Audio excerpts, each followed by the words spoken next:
JDU में उपेंद्र कुशवाहा के बागी तेवर और नीतीश कुमार खरी खरी सुनाने पर सियासत भी खूब हो रही है। नीतीश कुमार के विरोधी इस पूरे घमासान के लिए नीतीश कुमार को ही जिम्मेदार ठहरा रहे हैं। जमुई से सांसद और एलजेपी रामविलास नेता चिराग पासवान ने भी कुशवाहा के बहाने नीतीश कुमार पर निशाना साधा है। पूछा है कि आखिर सीएम को जब उनकी अपनी पार्टी से किसी के जाने से फर्क नहीं पड़ता तो किस बात को लेकर सीएम को फर्क पड़ता है। उपेंद्र कुशवाहा की जेडीयू से नाराजगी साफ हो गई है।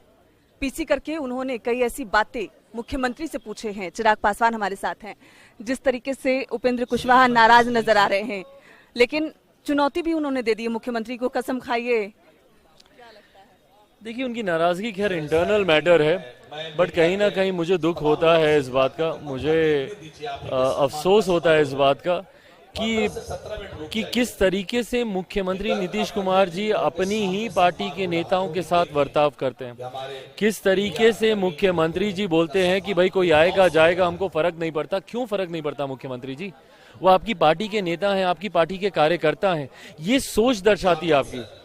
यही वो सोच है कि जब आप बोलते हैं कि कोई आएगा जाएगा मुझे फर्क नहीं पड़ता, ये वही सोच है जब आप बिहारियों के लिए भी बोलते हैं कि अरे कोई मरेगा तो हमको फर्क नहीं पड़ता, जो पिएगा वो मरेगा, हमको कोई हमदर्दी नहीं। ये उसी सोच का हिस्सा है जब बिहार में छात्र अभ्यर्थी पिटते हैं, शिक्षक पिटते हैं तो मुख्यमंत्री जी को फर्क नहीं पड़ता। ये उसी सोच का हिस्सा है तमाम बातें। ऐसे में चिंता होती है कि भाई एक मुख्यमंत्री जिनको फर्क ही नहीं पड़ता, जब आपको अपनी पार्टी के कार्यकर्ता नेताओं के लिए फर्क नहीं पड़ता। भाई इतिहास गवाह रहा है क्या क्या नहीं किया आपने अपनी पार्टी के नेताओं के साथ। कोई भूल सकता है आपका बर्ताव जौहर साहब के साथ? शरद यादव जी जिनका निधन अभी कुछ समय पहले हुआ, किस तरीके की भूमिका थी आपकी दिग्विजय भाव के साथ? किस तरीके का बर्ताव था आपका? उनके अंतिम दिनों तक किस तरीके से आपने उनके साथ आपने बर्ताव किया? तो ये तमाम चीजें उदाहरण है कि आप अपने नेताओं के ही जब आप कदर नहीं करते, जब आप उनका ही सम्मान नहीं करते, उन्हीं के साथ आप संवादहीनता साधते हैं। भाई मैं तो खुद कोरोना काल से मुख्यमंत्री जी से मिलने का प्रयास कर रहा था। भाई मैं भी तो आप ही के ही प्रदेश का एक जनप्रतिनिधि हूं ना, मेरे भी लोकसभा की समस्याएं हो सकती हैं।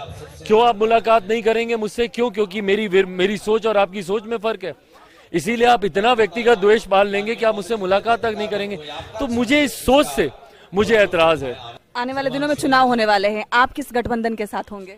मैं जल्द उसकी घोषणा करूंगा।